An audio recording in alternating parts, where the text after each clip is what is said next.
A group called Useful Fiction has worked with organizations like the U.S. military and NATO to make information more consumable through the power of stories.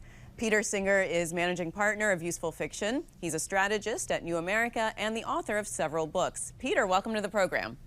Thanks for having me.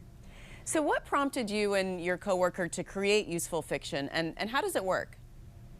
So my partner, August Cole, used to be a defense reporter for the Wall Street Journal, and I had written a number of nonfiction books on topics like cybersecurity and unmanned systems and the like. But we teamed up to write a book called Ghost Fleet that was a novel about a war with China and what it might look like. But we used the novel to share real-world lessons about everything from supply chain security to cyber issues. And along the way, that mix of novel and nonfiction turned out to be the most influential work of our careers. We were invited to share its real-world lessons everywhere from the White House to the Pentagon to the Navy even created a $3.6 billion ship program that had the same name as the book. And so from that, we realized there was something going on here, that you could have greater impact, you could reach more important audiences by bringing together narrative and nonfiction, by using the oldest communication technology of all, which is story. And is there research to back that up, that this approach is more effective and more impactful? Absolutely. And you can think about it in a couple of ways. One is the way that our own brains work. When you read a white paper, a memo, one part of your brain lights up. When you engage with that same information through a narrative, four parts of your brain light up. It's simply put, it's evolution at work. You know, we were using story to share information as far back as when we were, in caves sitting around a fire. PowerPoint, it was created in 1987. We've also experienced that in our own projects. As a great example, we did a project for the Australian military where we took a white paper. It was a 21-page report on education reform. Really important, but hard to reach a great audience. And so we took that report, we transformed it into a story, and our version of it, our useful fiction of it, reached over 15,000 readers. It was republished in one of the most popular magazines for defense officials.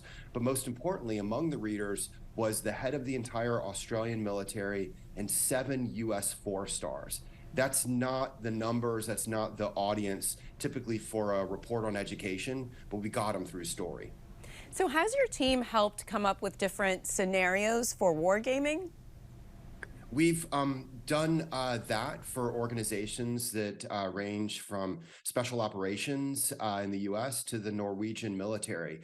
One of the things that we've helped with is whether it's war games, whether it's leader conferences, there's a challenge of getting people to engage with the pre-reads. To put it bluntly, a lot of people don't do their homework before they get there. It's also hard to draw people into a world. And so what we've done is we'll work with organizers to take the important information, the kale, so to speak, of their event, and turn it into a smoothie that people are more likely to engage with, more likely to read before they get there. The other thing that we've done with war games that's been really effective is taking the results of it, what's called the after action report, the conference report, and turning that into a format that people are more likely to engage with, because war games, leader conferences, they're really valuable, but only the people in the room typically get the fruits of it. So how can you share it with others? And a great way is to turn it into engaging scenarios. Peter, do you ever worry that your work could be useful not only to Americans, but to adversaries? I mean, could it give them ideas? That's something that you always have to be aware of. But this goes back to that notion of a smoothie.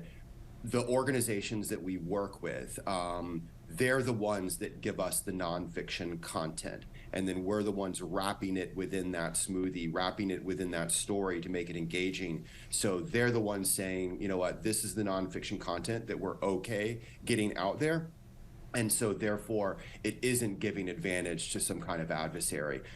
There's another part of it, though, which I think helps beyond that, is the 9/11 Commission described that one of the major challenges that was faced back then that continues today was a, quote, failure of imagination. It's the inability to look beyond today, the inability to look beyond our own perspective on an issue. And that's where framing something within a useful fiction can allow you to better prepare for the future and better avoid these kind of catastrophes. So it's not only we have a methodology that doesn't share out information to adversaries, but also it hopefully better prepares us for what they're trying to create. And speaking of scary situations, what's one of the most frightening scenarios that you came up with? Oh, wow. I think what was most scary was a project that we did to help Northern Command on what the next 9/11 might be. Not specifically the next terrorist attack, but the next kind of event that could be world-changing along the lines of a 9/11. And so we worked with their team where in different categories, their top cyber expert, their top bio expert, nuke expert, and from them we asked, what is something that is most important, most scary to you, but also least understood by those in the know? So what is it that policymakers need to be more aware of that they're not engaging with right now? And so they identified a certain topic area, and then we brought in a team of best-selling authors who paired up with those experts and turned each one of them into a story. So what a 9/11-like moment might look like in bioterrorism, or what it might look like in a war with China, et cetera. And I think what was, to me, most scary about all of that was not just their stories, but that every one of those experts and every one of those writers connected it to social media and mis and disinformation. They weren't told to do it, but it was, whether it was a bio threat or a war with China, what scared the real world expert and the sci-fi expert the most was how it wrapped in together with misinformation. All right, Peter, we're out of time. Thanks so much. Thanks for having me. Thanks for watching. If you enjoyed the video, give it a thumbs up and subscribe to our channel so you don't miss out on any future Government Matters interviews.